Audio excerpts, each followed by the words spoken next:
मस्त अशी भाजी बनवलेली आहे आपण आता। नमस्कार, सुमन ब्लॉगिंग चॅनल मध्ये सर्वांचे स्वागत आहे। इथे पाहू शकता मी इथं घोसाळी घेतलेली आहेत अर्धा किलो आणि ह्याच्या भाजी बनवणार नाही आहोत आपण, ह्याच्यापासून भाजी बनवणार आहोत आणि खूप छान लागते बेसन टाकून आणि एकदम सोपी आहे आणि झटपट तयार होते। छान अशी कवळी घोसाळी आहेत। आता मी यांना कट करून घेते आणि मी असे चकल्या करून घेतलेत आता ह्याच्या भाजीसाठी। तो पाहू शकता पाण्यामध्ये ठेवायचं, जर पाण्यात नाही ठेवलं तर हे काळं पडतं, त्यामुळे पाण्यात ठेवायचं आपल्याला। आणि ह्याच्यामध्ये लसूण, आलं, जिरं आणि हिरवी मिरची आणि मीठ घेतलेलं आहे मी वाटण्यासाठी। आता हे आपण मिक्सरला वाटण करून घेऊया। कढईमध्ये तेल टाकून घेतलेलं आहे, ह्याच्यात आपण थोडीशी जिरं मोहरीची फोडणी टाकून घेऊया। हे पाहू शकता आणि तेल थोडंसं जास्त घ्यायचं आपल्याला, कारण ही भाजी आपल्याला भज्यांसारखीच करायची आहे। कढीपत्ता टाकते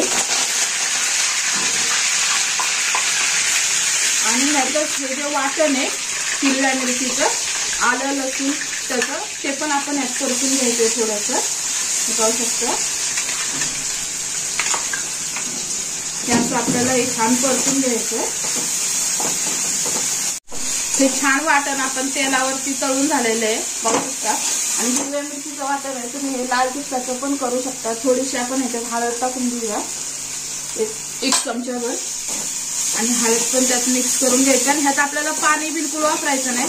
हे जे वाटण आहे हे वाटण पण मी बिना पाण्याचंच वाटलेलं आहे आणि थोडंसं मिक्सरच्या भांड्याला 1-2 चमचाभर पाणी फक्त खंडून ह्याच्यात टाकलंय आणि ते पण पाणी मी वाटणात इथं आटवून घेतलंय, म्हणजे पाणी बिलकुल नाही घेतलेलं। आणि आता हे जे घोसाळी आपण चिरलेली आहेत ही पाण्यातच आहेत, त्यामुळे ह्या घोसाळ्यात पण पाणी आहे आणि आपण पाण्यात धुतल्यामुळे पण हे ह्याला पाणी लागलेलं आहे, थोडंफार ह्यात पाणी येणारच आहे पाहू शकता। त्यामुळे आपल्याला ह्याच्यात बिलकुल पाणी टाकायचं नाही। आता ही सगळी घोसाळी ह्याच्यामध्ये टाकून परतवून घ्यायची आपल्याला।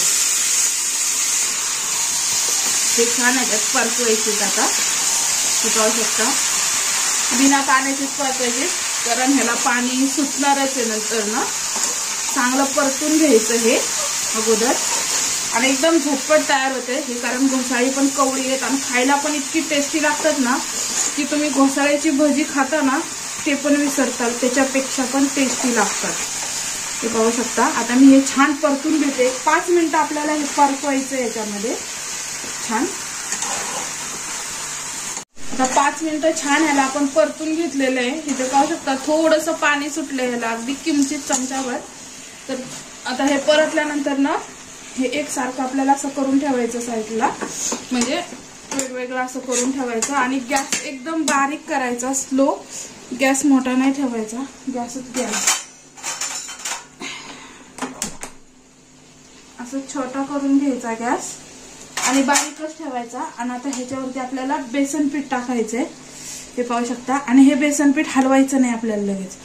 आता मी एवढ्या अर्धा किलो घोसाळी आहेत तर मी ह्याला 1-1.5 चमचा बेसन पीठ टाकून घेते, हे पाहू शकता। आणि हे बेसन पीठ हलवलं ना तर ह्याचा चिखल होईल, एकदम चिकट होईल, तर न हलवता असंच ठेवायचं बारीक गॅसवर आणि हे झाकून ठेवायचं।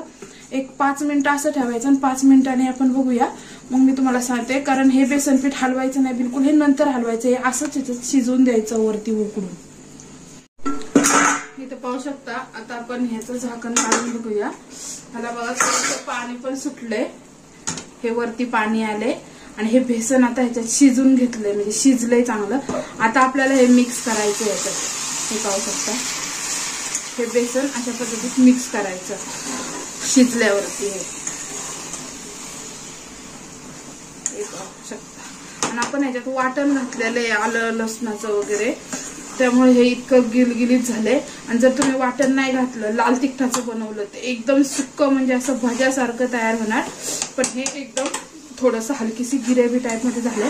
पण ह्याला अजून आपण आता झाकण ठेवून हे करून द्यायचं, सुकून द्यायचं, म्हणजे छान हे कोरडं होणार। अजून 5 मिनिटं आता आपण ह्याला ठेवून देऊया, म्हणजे ही भाजी आपली तयार झालेली आहे।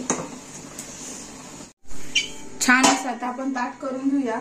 हे पाहू शकता किती मस्त अशी झालेली आपली भाजी, सुक्की गिलकी म्हणतात ह्याला, घोसाळी म्हणतात, ह्याची सुक्की भाजी। आणि सोबतच खूप छान अशी मोठी ज्वारीची भाकरी। या सर्वांनी जेवायला, आणि प्लीज सर्वांनी लाईक, सबस्क्राईब, शेअर जरूर करा।